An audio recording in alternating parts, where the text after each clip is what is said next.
दोस्तान मान सिंधी सकाफ़त अमीर तरीन सकाफ़त आहे दुनिया जी, जंहिंमें लोई लॼ महिमान नवाज़ी टोपी अजरक बनी वनी ते साह ॾियणु गैरत हया इफ़त ते मबनी इहा सकाफ़त आहे सिंध जी।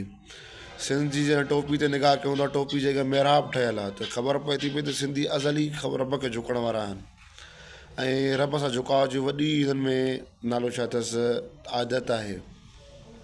औलिया कराम सां प्यार कलंदर भिटाई शहबाज़ कलंदर इहे जेके बि वॾा औलिया कराम सिंध में आया।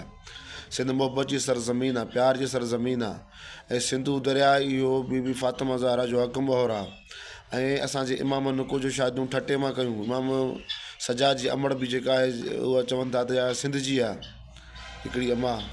ऐं इमाम सजाद ख़ुदि हिकिड़ी शादी सिंध मां कई आहे। सिंध जो वॾो गहिरो तालुक़ु रहियो आहे। सिंधी माण्हू प्यारा समाजड़ा रहिया आहिनि। इन जे करे सभिनी खे चवंदो वञा पंहिंजी सकाफ़त बचायो, ॿोलीअ ते नाज़ कयो, बनी वनी जी इज़त कयो। तव्हां तालीम पढ़ोसि, पढ़ंदी सिंध त वधंदी, सिंध तरक़ी तॾहिं सिंध कंदी।